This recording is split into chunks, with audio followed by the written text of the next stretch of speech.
Support for Donnybrook is provided in part by Design Air Heating and Cooling.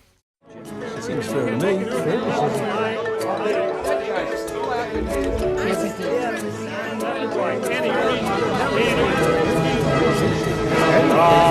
if you don't know what fair is, you can't make it. Unacceptable any reason.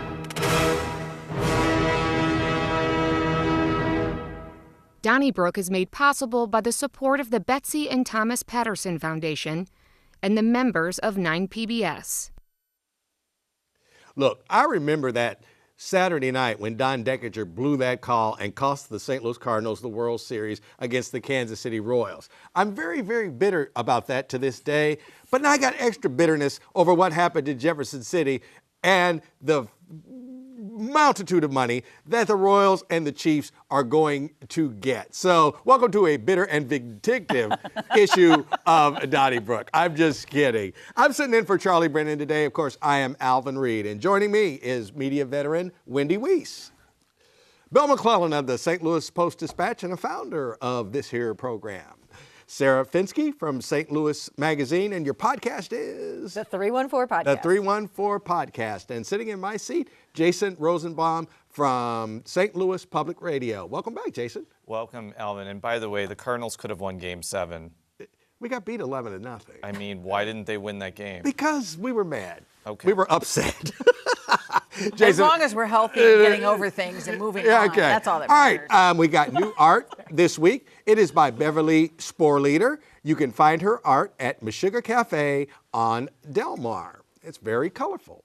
I like it very much. All right, Jason, getting back to you and your Royals. Right. A lot of haggling in Jefferson City. And I just wonder if St. Louis came out on the winning end of it all. But the Chiefs and Royals are going to get over 30 years, over $1 billion, I guess, in tax abatement. But at the meantime, St. Louis tornado victims are going to be receiving more money. I guess the downtown brick and mortar got some money. Personal property tax are going to be cut in areas where neither one of the stadium projects is in the Kansas City area.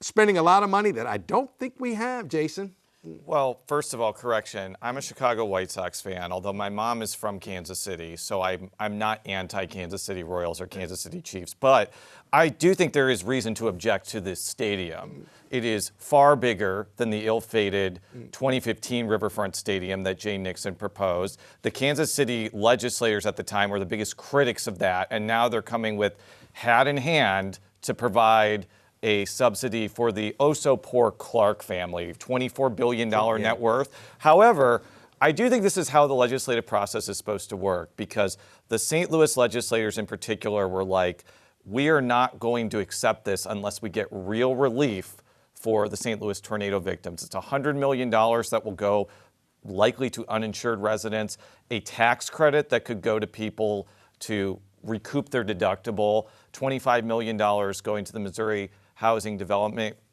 Commission. You can dislike the stadium part. I think there's a lot of questions about whether it's going to be a good financial deal for the state. I don't think it will be, and I don't know if that is worth quote-unquote pride, which is one of the reasons that they're passing it to make sure it doesn't go to Kansas. I do think St. Louis came out a winner, though. Okay. I will say I was very anxious coming into this because Governor Kehoe had said he wanted $25 million for tornado relief, and I'm thinking everything we see coming out of North City, that's not going to be nearly enough. You know, this still hasn't been declared a major disaster. They're going to probably push through this stadium funding, and we won't even get that. $100 million feels good to me. I really hope we can spend it wisely, get it to the people who truly need it. But it feels like the Senate, the Democratic senators in representing St. Louis who pushed so hard for this, I think they did a really good job of getting what was needed. Yeah, I do too. And I was very much against giving money to the Chiefs or the Royals. But now that they've done it, I think, well, you know, okay, keep those teams in Kansas City so the poor little Kansas Cityans still have something to be proud about. You know, so I'm okay with the thing. And I do think that the more money for tornadoes was a victory for the city. Agreed. All right, now I'll throw this out here. First of all, the Royals and the Chiefs have not promised that they're even going to stay in Missouri. Now, if they were to move to Kansas, I guess they don't get this money, obviously. And then two, Kansas's offer is still higher than Missouri's promise. So thus, if the Chiefs and the Royals don't move, haven't they just played the state of Missouri? Because my intention would be that they weren't going to move at all.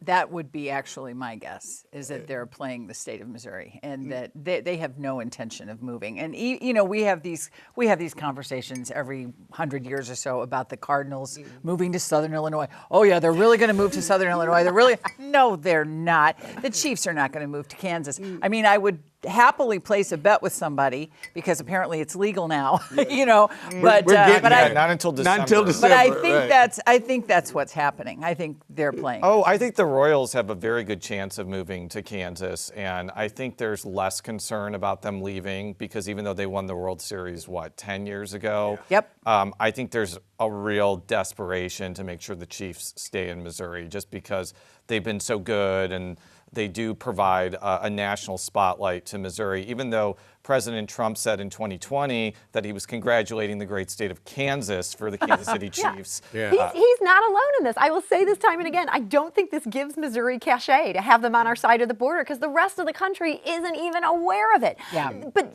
you raised the Cardinals. The Cardinals had started sort of floating like a year ago that they were going to start asking for money. I have to wonder if this kind of hurts them because the deal that was made is like, St. Louis, you get your money for tornado relief, and Kansas City, you get your money for the stadiums. And now if the St. Louis stadium owners come back, they're going to say, oh, we took care of those tornado I think victims. I'm against giving the Cardinals money. Sure. But I think it gives them a better argument when they can say, hey, you gave money to the Kansas City Royals. We need money. And frankly, St. Louis needs that baseball team. And I think they make a good... And I also think that the Royals are more important than the Chiefs. Just they play 81 home games that is as a good opposed point. to just a few. And the Kansas City is going to be good until Patrick Mahomes gets hurt. All right. Okay, or until Taylor and Travis break up. So, but we were at the Cardinal Royals game because we have a mixed marriage. I'm married to a Royals fan.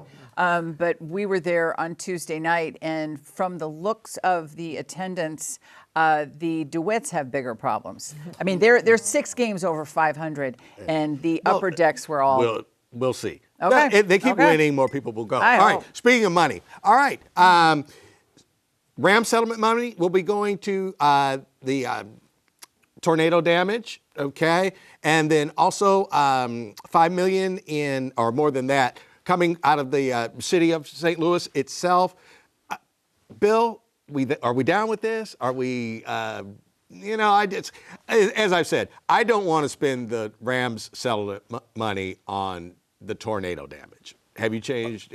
No, and I think we're a long way from done on this. And I would like to see us, and I don't know if it's realistic at all, have kind of a WPA effort where we hire, we get the unions to hire all these people as apprentices and kind of rebuild the whole city, especially the north part of it.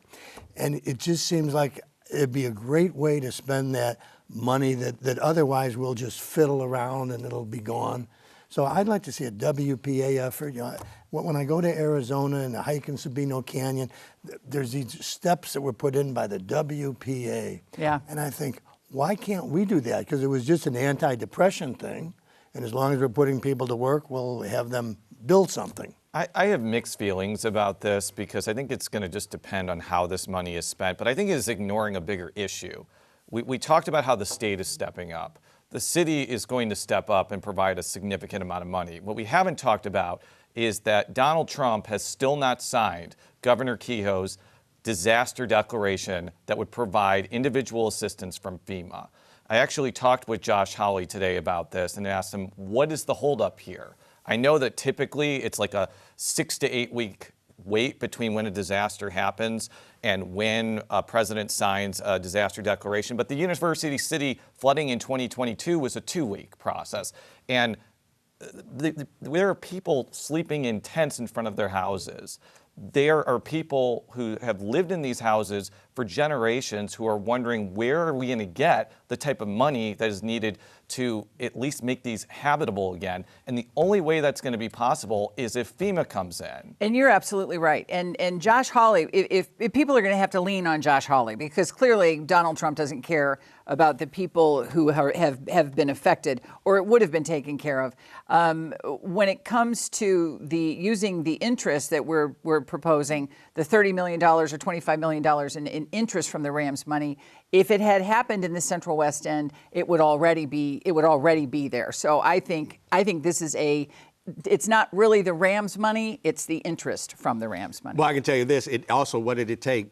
48 hours for the declaration to be made when Joplin was hit by the tornado. I will say, though, that is true, but somebody from the state pointed out that there was already an emergency declaration in place or something to that effect, and they just basically added Joplin to it. So that's not really the same situation, but it does not absolve Trump and his responsibility to get this relief to St. Louisans, and this is Trump's responsibility. Well, what did Josh Hawley tell you? What he said? We're going to pick that up. We're going to pick that up after the break because I want to hear that too. Yeah. Sure. So speaking of money, and yeah, we need it at Channel 9. No, we are just coming off a really, really wonderful Donnie Bash, and we are anxious for you to help us out. Check this out.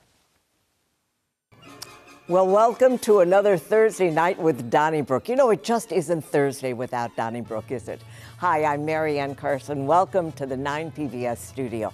We're glad you're with us, and we want to invite you to become a member of 9 PBS right now. We have some wonderful ways of saying thank you, so let's get into that right now. When you become a sustaining member at $7 a month, this is a terrific tumbler. This is the new 9 PBS insulated tumbler. This is perfect for summer. It comes with its own straw. It's insulated. You can proudly show that you are a member of 9 PBS and also keep your drinks nice and chilled during the hot weather. Now, if you would like to be in the audience for Donnie Bash, the date is April 16th. That's a Thursday. Next year, 2026, at the Sheldon Concert Hall. That's at $125 for a one-time contribution per ticket. But wait, we've got such a great deal. This is the combo that everyone loves. This is as an ongoing monthly contribution as a sustainer at $20 a month. You'll receive 2 Donnie Bash tickets plus the 9 PBS insulated tumbler that we were just talking about. So it's a great way to enjoy Donnie Bash, and believe me, if you've been to Donnie Bash, you know what I'm talking about. If you have never been, you don't quite know what you're missing. It's an electric atmosphere. It's a wonderful live broadcast. They put the set of Donnybrook right there on the stage at the Sheldon Concert Hall. There is a reception before the live taping and also a reception afterwards, and we're going to be talking about that coming up just a little bit more because it's a great way to celebrate the folks from Donnybrook. Speaking of the folks from Donnybrook, they are next door in the other studio with my good friend Yale Hollander. Let's join them right now. Welcome to Donnybrook. I am the guest provocateur for the guest provocateur. Hey, I'm all talked out. My wife would say never. That won't happen. It's a good thing you've got 10 months to rest up for Donnie Bash 2026, April 16th, 2026. At the Sheldon, unless, of course, we can figure out how to get the state to build us a dome, then we'll be there. But let's just plan on it being at the Sheldon this time. It is a public affair. It is public media's social event of the spring. People are beating down the doors to get in to the Sheldon for this event. I know this because I was there this past May when we had Donnie Bash, and the crowd outside waiting to get in was breathtaking. It was fantastic. This really is a huge event for the 600 plus people that show up for this event. Absolutely, and I think Wendy and I rode up in the elevator and the doors open, and there's just all these people. And it's not like we haven't done it before, But it is almost like I honestly, these people really enjoy being here. Yeah. And I don't want to sound shocked, but it is that good of an evening. And it's, before, during, and after kind of an event, and it's fun. We all have fun. I think everybody involved has a good time. Yeah, it's certainly enjoyable for us. And it's interesting, too, it changes us. I mean, it's impossible not to kind of play to the audience. Right. You know, I mean, when we're just here talking to the cameras, you just say something. But when there's people out there, you think, oh my gosh, it's fun. Yeah, it's that energy, and what I noticed is and I think you've had a big part of this.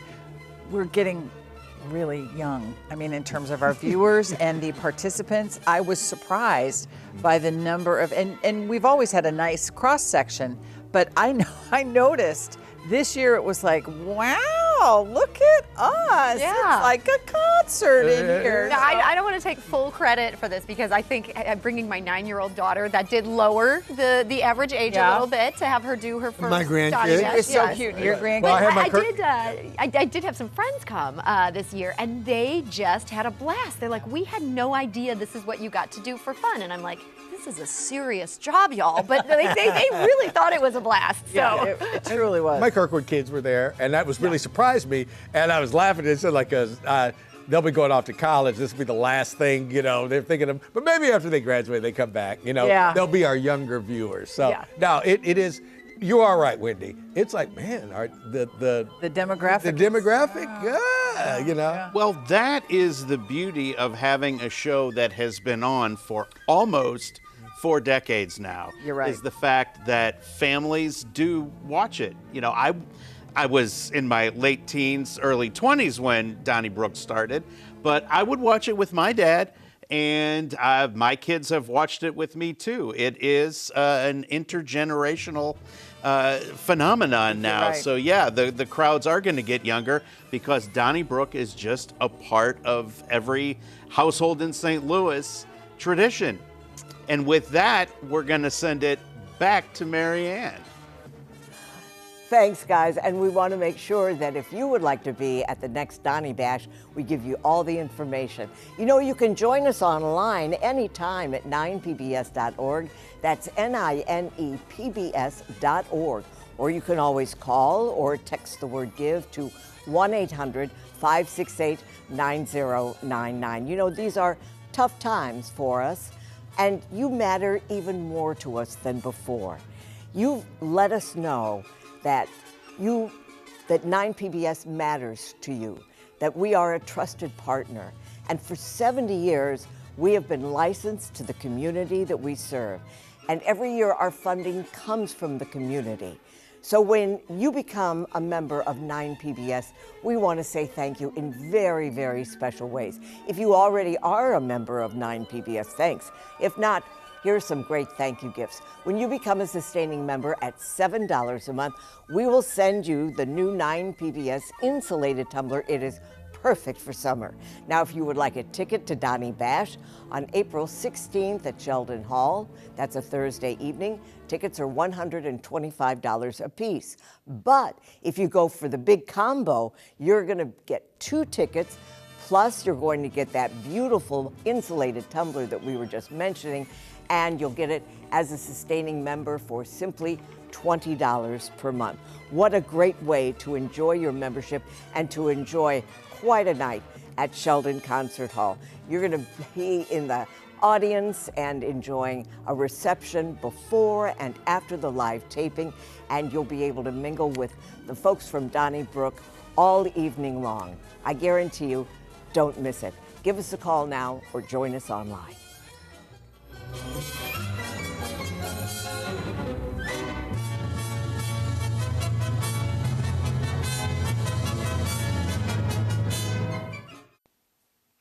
Hey there, we're back. And I do want to hear what Josh Hawley had to say to you. Yeah, what he said was that FEMA writ large is slow walking, giving recommendations to the President of the United States about whether to approve or reject disaster declarations. Now, you could say this was a self-inflicted wound because FEMA has fewer employees than it did during the Biden administration. I guess that was the brainchild of Donald Trump's ex-best friend, Elon Musk. But it's still Trump's responsibility because he oversees FEMA.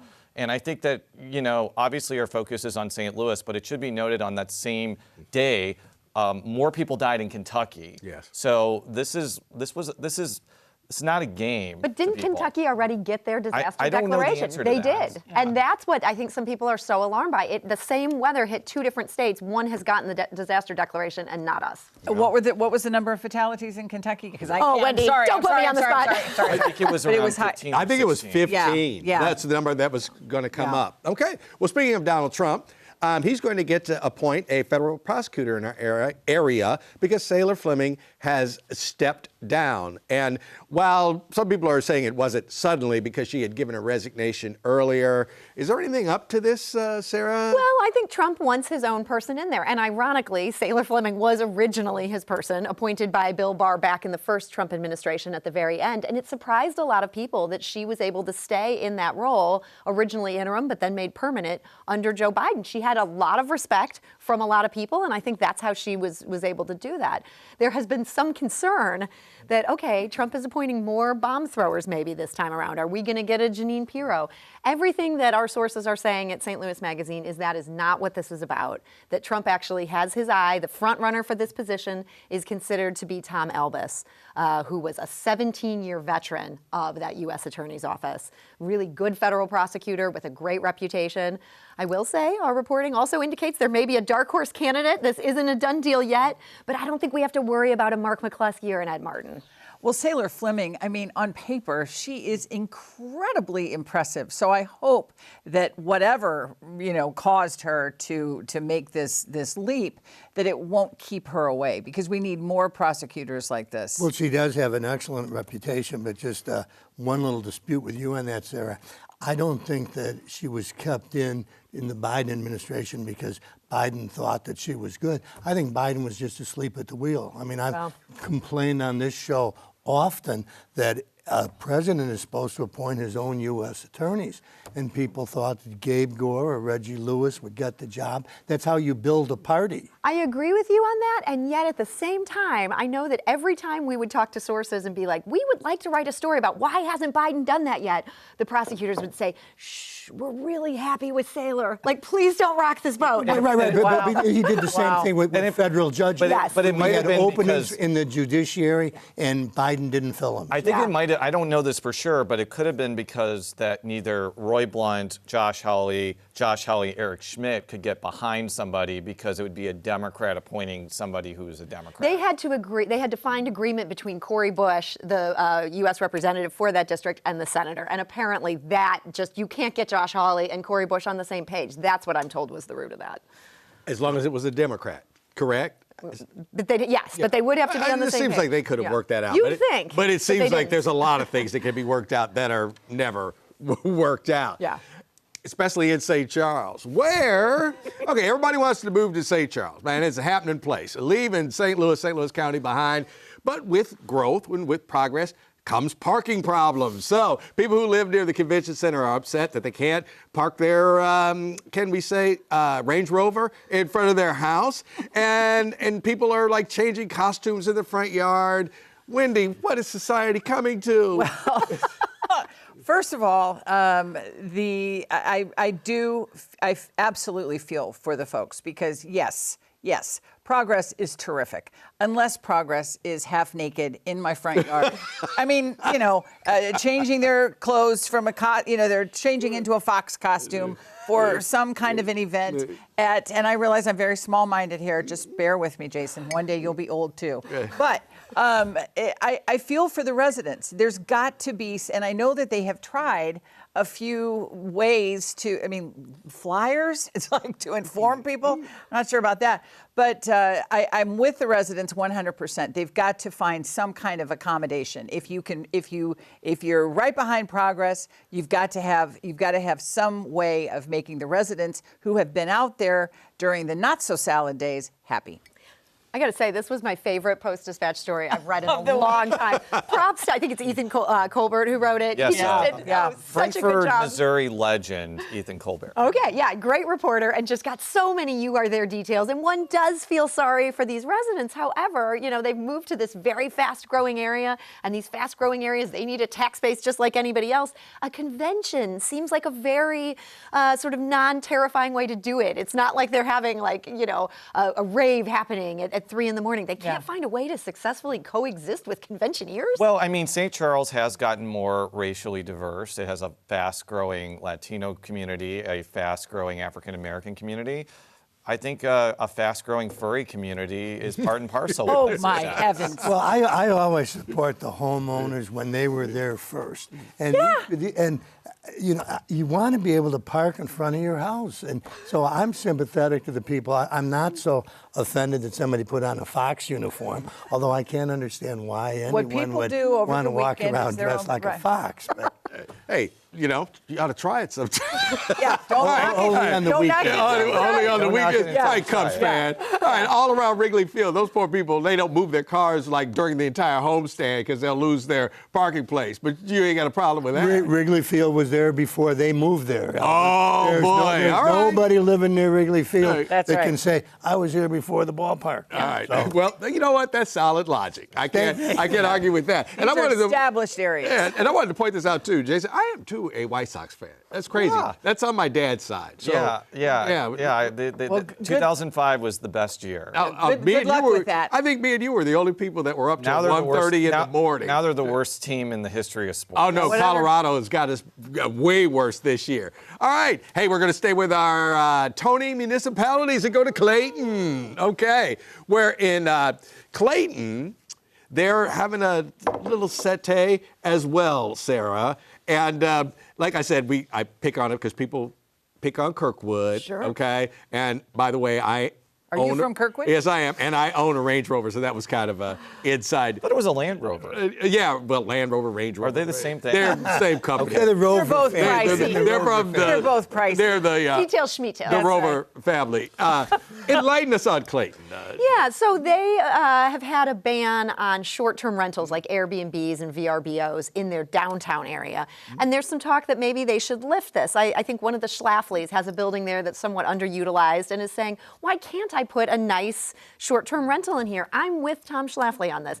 Downtown Clayton is so dead. There are tumbleweeds going down the middle of these streets. And if, you know, talk to the mayoral candidates, they understand it's a problem. They got to do something to put some life into this downtown. And I think the kind of person who would want to rent in such a dead zone would be a plus. You're not going to get like the big partiers who are headed to some of our already fun districts. They'd bring maybe a touch of elegance and some people walking down the street.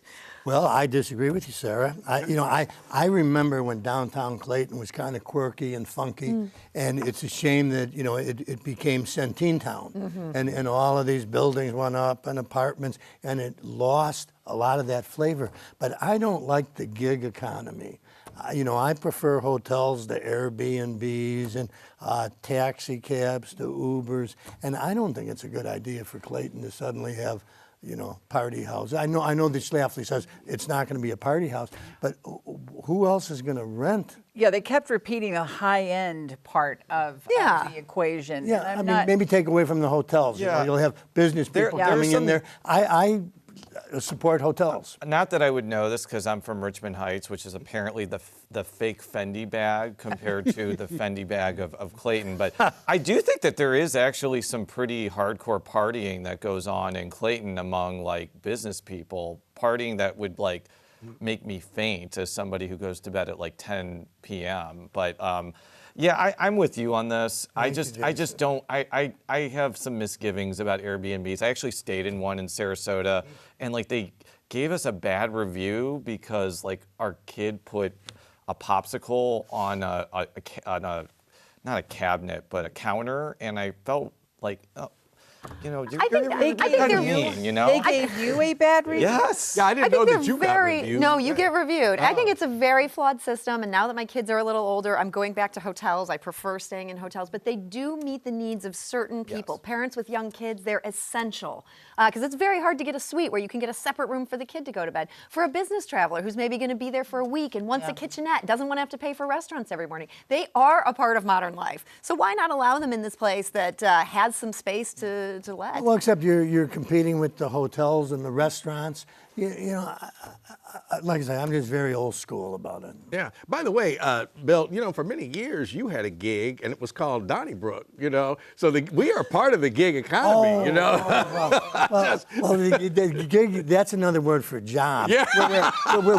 Where the gig economy is people doing stuff part-time. Yeah. And so all the people who have full-time Like jobs are Donnybrook. losing. Well, I guess so. Maybe I should change my whole attitude. You've trapped yourself into your own box. And I'm just, Right. I'm thinking when All right, it comes we to gotta- Clayton, they are all not right. all on the same page. We're all on the same Alvin's page. just Hey, and you're upset on the 'cause I made page up with one us. Beverly Fields. We're on the page with us. Hey, here's how you can support us. You know, you just never quite know what they're going to talk about and bring up on Donnybrook. And I just love that every Thursday you just have to tune in to see what they're going to talk about. And we want you to be able to go to Donny Bash, which now is set for actually next April, on April 16th, that's Thursday evening at the Sheldon Concert Hall, and we want you to be able to be there. It's a great evening, and we're going to talk a little bit more about that. But right now, let's talk about how exciting it will be to have you as a member of 9PBS. We've got great ways of saying thank you.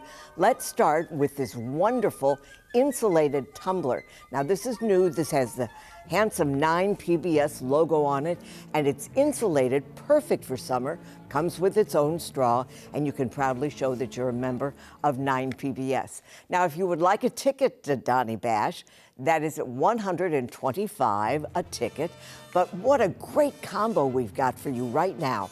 When you become a sustaining member at $20 a month, you get everything. You get 2 tickets to Donny Bash on that April evening. You get the 9PBS tumbler, and you just have a wonderful night ahead of you. You know, I went to my first Donny Bash, and I couldn't believe it. You know, the doors open at the Sheldon Concert Hall, and by the way, parking is a breeze there. Doors open at 5:30, and I got there, 5:45. I thought, well, the party will be just starting by now. Are you kidding? I walked in and it was in full swing. There are appetizers being passed. There are cash bars set up. There's plenty of beverages. And the folks from Donnybrook are visiting with you before the live taping. As a matter of fact, they'll be visiting with you until they call up to the floor and go, hey guys, get down here. We've got a live broadcast. And speaking of the guys from Donnybrook, they're in the next studio. Let's join them again right now. Donny Break, take 2. Still the guest provocateur to the guest provocateur. You know, Donny Bash 2026 is coming up April the 16th at the Sheldon Auditorium. It's going to be an amazing night. And hey, Father's Day's coming up. What better to get the father figure in your life than a ticket to Donny Bash? I mean, it just makes sense. And if you don't have anybody on the Father's Day list, Flag Day is coming up. I mean, who wouldn't love to get a Flag Day gift, right? Absolutely, right. Anniversaries, lots of weddings in the summer. That's right. You know, there'll be a big rush for the 250th anniversary of the country, so get in on 249, 4th of right. July. That's right. It's also sending a message when you're supporting public TV right now. That's so You're not true. only Very supporting true. Donnybrook Golly. and coming to a fun event, but you're saying, hey, we're with This public is TV. important. And that is value important. this. Yeah. Notwithstanding that about 40% of the content comes from England, but that's okay. That's okay. We've kissed and made up. But Alvin, earlier you had alluded to the fact that Donny Bash is really kind of like 3 events in one, and that's true because before the big show, we have a little cocktail reception, do a little schmoozing, have a little snack. Everybody goes into the auditorium, and then it's 60 full minutes of Donnybrook. It is a loaded show, 60 full minutes, and then towards the end of it, you get to be involved. There's a live Q&A. You can ask your Donnybrookers whatever questions you have on your mind related to local affairs. And then afterwards, more schmoozing and snacking. We have a dessert reception where you get to chat with the Donnybrookers. It's just the full package, wouldn't you say, Sarah Fenske? I would say. I think it's such a fun time. It just, you have conversations with just the most interesting, like well-meaning, like good civic-minded people.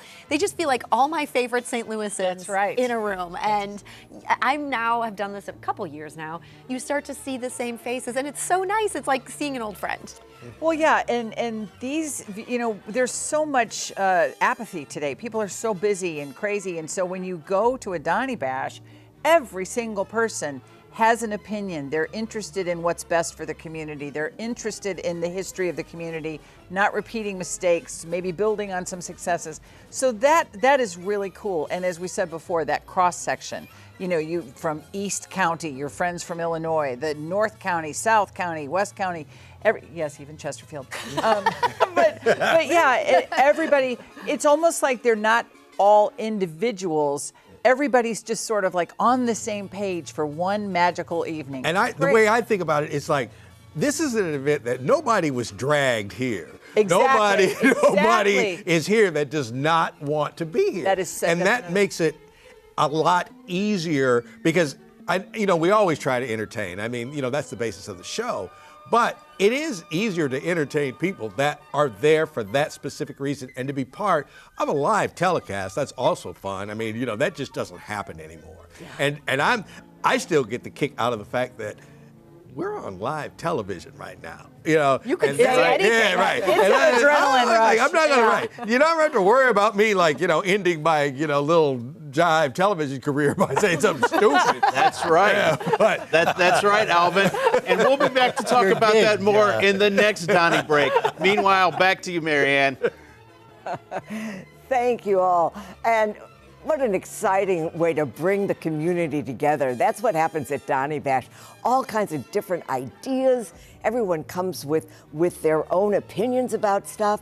You have multi-generations there at Donny Bash, but you're surrounded by other 9 PBS members. And I think that's one of the things that makes Donny Bash so exciting. So we don't want you to miss an opportunity to be there. But first, we want to tell you that we've got a great thank you gift simply if you become a sustaining member at $7 a month. It is the new 9 PBS insulated tumbler. It is perfect for summer. And this is yours. I'm holding it up right now. It's great. I can't wait to show this off this summer because I'm a member of 9 PBS. Now, if you would like a ticket to Donny Bash, they are $125 a piece. But wait, we have such a great combination for you. When you become a sustaining member right now, for $20 a month, you get not only that tumbler I was talking about and showing you, but also 2 tickets to Donny Bash for that Thursday evening, April 16th, and it is in 2026. What a wonderful gift for the father in your life, or perhaps someone special on your Christmas list that you could get that gift out of the way now because you never know quite what to get them. A wonderful ticket to Donny Bash would be great. But then your membership does so much more here at 9 PBS because you matter to us now more than ever. And we want to say thank you from everyone here at 9 PBS for letting us know that we matter as well. We say thank you for showing up, for contributing, for making it possible for us to have better programming every year. Thank you.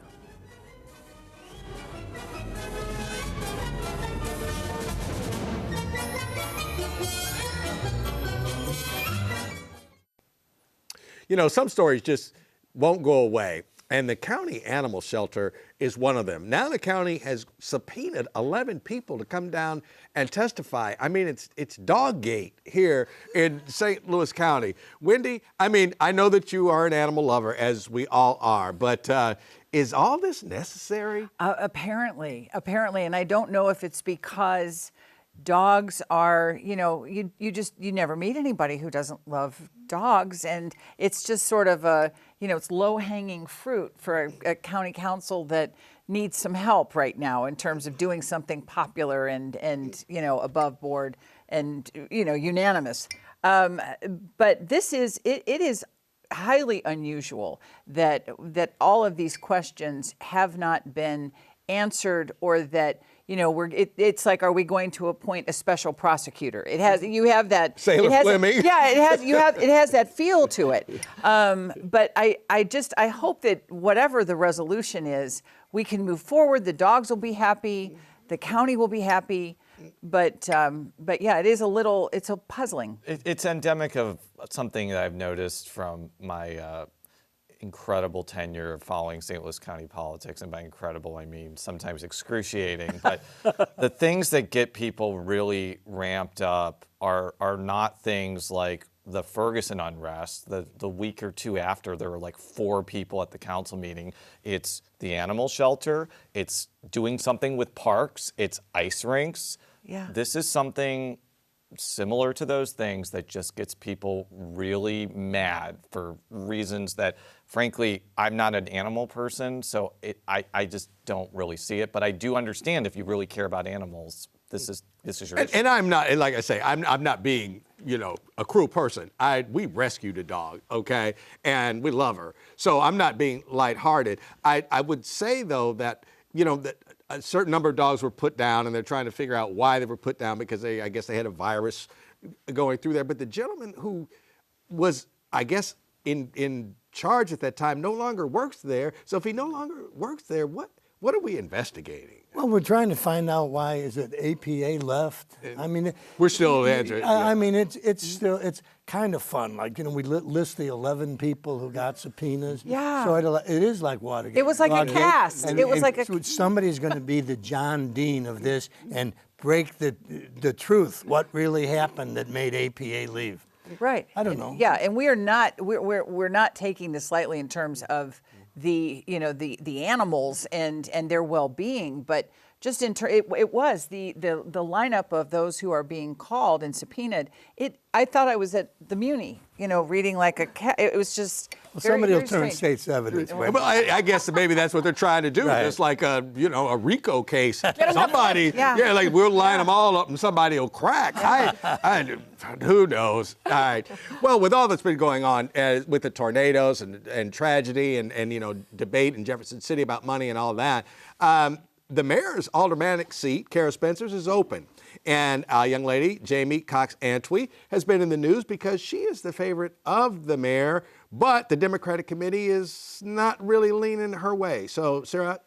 Yeah, this has some nice historical echoes, I think. When Kara Spencer was first elected to the Board of Aldermen, she took on a Democrat who was, endorsed by the party, and this was supposed to be the guy, and she challenged him and won and became really a voice for change in how things were done. Now she is going against the Democratic Central Committee's selection for this job, which is a young man named Shedrick Nadeau Khalif Kelly, who ran for this before, is also endorsed by Megan Green. And so you have the split between your sort of traditional Democratic faction and Kara Spencer, who's showing she's going to do this her own way, kind of the way she's always done, and she's endorsed this Jami Cox Antwi. I will say Jami has a really good reputation within the neighborhoods. Shedrick, I think, does as well. There's a lot of people who like both of these. There's 3 other candidates running. Turnout will be exceptionally low. I was going to ask 15, that. maybe. Yeah. 50, Yeah, if but this they're also lucky. showcases the problem with the approval voting system, because it did not change special elections, and you still have parties nominating people, even though like everybody else is an independent, even though they're all Democrats. They kind of just forgot to change this part of the charter, and it's awkward, and it's very difficult for the Board of Elections to even figure out, like, what is this ballot supposed to look like? It is a mess. It's a mess. And it's like winner take all, just so people will understand. Yes. Even if 5 people run and 50 people show up, that somebody might be the one with the most votes will be the older and so person. I've got 31 votes, and I'm an alderman. And you get $72,000 a year. It's actually like become a good paying job. A good paying job. I loved, as opposed to the gig economy bill. I was thinking that but too. I loved the way they were trying, like the process and how they wanted to make sure that everybody who wanted to be considered understood how draining this is, and that your phone never stops ringing, and that the requests never stop coming. So that part of it was really, I thought it was very well written. You know, I was talking to Joe Vollmer recently. He was the old alderman from the Hill who was out, and you know he runs the bar Milo's, and I was in there and I said, "How does it feel to be out, Joe?" And he said, "Hey, it's like you have 25 ex-wives and they can't do anything to you." So he's happy to be retired from that. Oh, exactly. So I don't know. I get 71,000 reasons to put up with all those phone calls and complaints and all that. By the way, do you have to live in the ward? You cannot live in Kirkwood. That's right. Yeah, I would add that to my 1960s anymore. I would add that to my gig economy. All right. Okay. On the north side, you're going to have to rebuild many homes, many businesses. So many thousands have been destroyed or severely damaged. And I have been reading today that they want to maybe start constructing new homes, new businesses in a way that won't be susceptible to so much damage from tornadoes.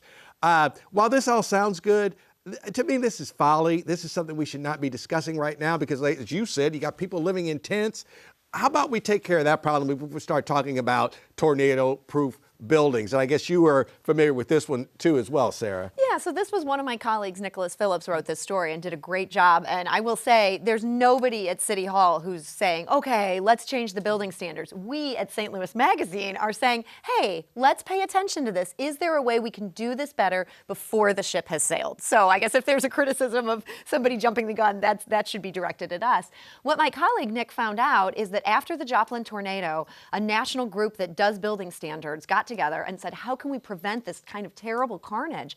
And it turns out there are some relatively cost-effective, inexpensive things that you can do on new construction that will stop the kind of like roofs blowing off that led to so many problems in Joplin and in here.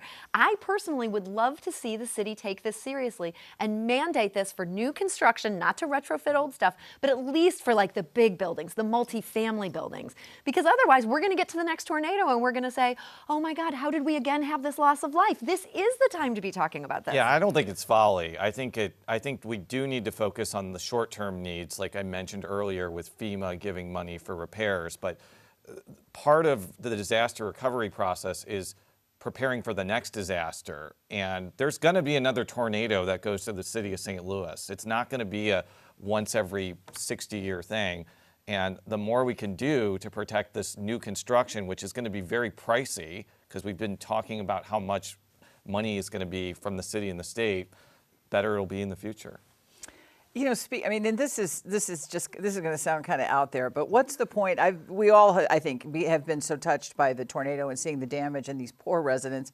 What's the point of having 80-plus municipalities if, along the lines of the WPA, we start why can't we start thinking outside of the box and have each municipality adopt a block or two or whatever? There's got to be some creative way to let people who have really the best of intentions and really want to help but don't know how to help. You've got 88 municipalities. Let's harness that energy. Somebody pointed out if St. Louis City was in St. Louis County, they could have just extended the March and April disaster declaration into the city. That's right. So that's a big missed opportunity. Yeah. Once That again, was from the 1870s. Right. Right. And as you mentioned before, Southeast Missouri got hit, and they were sitting around waiting on money too. All right, let's go to the letters. Well, how to write a letter to us. Donnybrook, care of 9 PBS, 3655 Olive Street, St. Louis, Missouri, 63108. Send us an email to donnybrook@9pbs.org or a tweet to #DonnybrookSTL. You can shout out to us on the telephone, 314-512-9094. And as Charlie does, check us out on a podcast available on major podcast platforms. Hey, we got Last Call coming up as well on YouTube. Going to discuss the Kendrick Lamar concert, the Battlehawks, and an interesting enterprise called the Sports Bra. Thank you, Jason Rosenbaum, for sitting in with us today. Always a pleasure. Keep smiling, my man. Keep smiling. Hey, join us for Last Call. I almost called it your turn. Last Call coming up. Have a great night. Donnybrook is made possible by the support of the Betsy and Thomas Patterson Foundation and the members of 9PBS.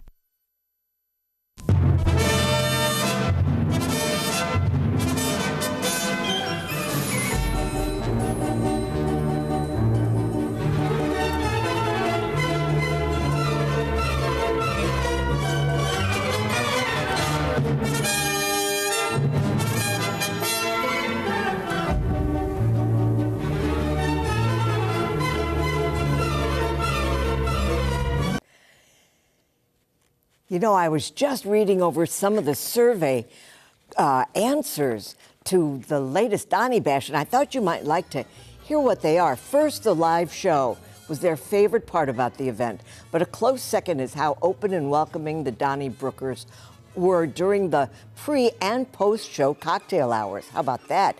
Each host made time to speak to us before the event, which was very nice of them. And here's something that's really great. Nice being around kindred spirits in the audience. And that's really true because Donny Bash really brings the community together, and you'll be surrounded by other 9PBS members. So let's talk about great ways of saying thank you when you become a member of 9PBS. At the $7 monthly ongoing contribution as a sustaining member, you'll receive that 9PBS insulated tumbler with its own straw. It's perfect for summer. How about a ticket to Donny Bash, which is on Thursday, April 16th at Sheldon Concert Hall, and that's April 16th next year, 5:30 p.m. Those tickets are $125 a piece, but we've got a great deal for you. When you become a sustaining member at $20 a month, we will send you not only that beautiful insulated tumbler, but also 2 tickets to Donny Bash. Don't forget, you can call or text us. You can join us online at 9pbs.org. That's NINEPBS.org. Or call or text the word GIVE to 1-800-568-9099. And of course, talking about Donny Bash, we have the folks from Donnybrook who are in the next studio, and we want to go over and talk to them right now.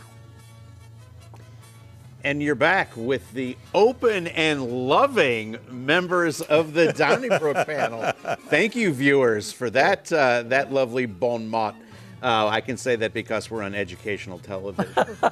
We are back at the big table talking about Donny Bash 2026, April 16th at the Sheldon. It's going to draw better than the Colorado Rockies, am I right? Man, you know, they're still drawing. They say like they're like St. Louis, man. Yeah, we love baseball, and they love us. I have to, from the last Donny break, can I make one? I just had to have one additional comment. We were talking about the entertainment value. I just want everybody in the viewing audience to know that we all know that we are just your roadies because you are. I didn't know what you were going to say. You are Mick Jagger, brother. When you go out there on that stage, it's like a Broadway career somewhere was thwarted by the newspaper business. Well, he has that theater background. Yes, he does. Yes, he does. As I say, you all were on stage. We are literally on a stage. Yeah. And I feel like you have to perform when you're on stage, right? Yeah. So I guess that does it's come a lot out. Of fun. But it's easy because, you know, a lot of times when you're like situations like that, you can't see the people. But in Sheldon, just the way the lights are and everything, like you could see everybody. Yes. And if you could see everybody, you know when you're like, that didn't go over the way I thought it was. You're reacting, yeah. Well, and you had your peanut gallery. You were like turning to the audience, and they were reacting. Come on! That was it. Fun. Yeah. It's almost like being at the Coliseum without all the blood. And I have to bring my grandkids. But I do. And Evie and Eno, thank you very much. Right. Yeah. It does. All the time. It's an evening that restores your faith in humanity. It Because does. we all are It does. kind of reeling in a lot of ways. And we play it off. It's like, man, the world has changed. But for that 2 hours, 2 to 3 hours, you say like, no, there's still a lot of good in people. That's And right. it doesn't matter what they believe or might be different Where they live, politically and all right. that. There's still really, really genuine, discourse and within that facility for that time. And that's what brings out, I think, the best in me is because it's the best of the people that are there. Agreed. That's right. And look, I mean, let's face it, you all lead by example. I mean, every Thursday night, people tune in. They see people with 5 different viewpoints, verbally duking it out in a respectful, polite manner. And then it just allows people to believe, there is another way. There is another way that we can have an exchange of ideas without turning to ad hominem attacks and all of the other horrible things that you see on social media. So that's the great thing about Donny Bash, is it's people of multiple viewpoints coming together, but there is solid unanimous agreement on one thing, and that is that Donny Bash and Donnybrook are institutions that are worth preserving as a vital piece of St. Louis's community. And so is Channel 9. Okay, Yes. Without Channel 9, there's no Donnybrook. So hey, support Channel 9. That's right. And to tell you how you can support Channel 9, we are going to send it back to the studio and Marianne. And I love what Wendy said earlier, is that at the last Donny Bash, it was like, wow, look at, there's a lot of younger people here now. And this is that wonderful community feeling that you have from the programs here at 9 PBS. And we know this is a very rough time for 9 PBS, and we want to say thank you. You have shown up for us, and you continue to speak up. You let us know through your calls, through your texts, through your emails, that 9 PBS matters, that we are a trusted source of information and learning, bringing our community together, serving everyone. So we want you to be able to go to Donny Bash or to enjoy our other great thank you gifts. Let's talk about being a sustaining member at just $7 a month. We'll send you that new 9 PBS insulated tumbler. And also at the $125 one-time contribution, you'll get a ticket to Donny Bash for that Thursday, April 16th at the Sheldon Concert Hall. And if you'd like the best combination of all, that's when you become a sustaining member at just $20 a month. You'll receive the 9 PBS tumbler. You'll also receive 2 tickets to Donny Bash. And by the way, you also receive, for any of those levels of membership, you also receive 9 PBS Passport. Don't forget, you can join us online at 9pbs.org. That's NINEPBS.org. Or you can call or text the word GIVE to 1-800-568-9099. But thank you on behalf of everyone here at 9 PBS. Thank you for letting us know that 9 PBS matters to you. And now it's our turn to say, you matter to us. Thank you if you are already a member. If not, join us online or give us a call. And you know what? This handsome tumbler can be yours. And it's perfect for summer. You're going to love it. And even better, you're going to love being a member of 9 PBS, knowing that you are making great programming possible for our entire community. Thanks.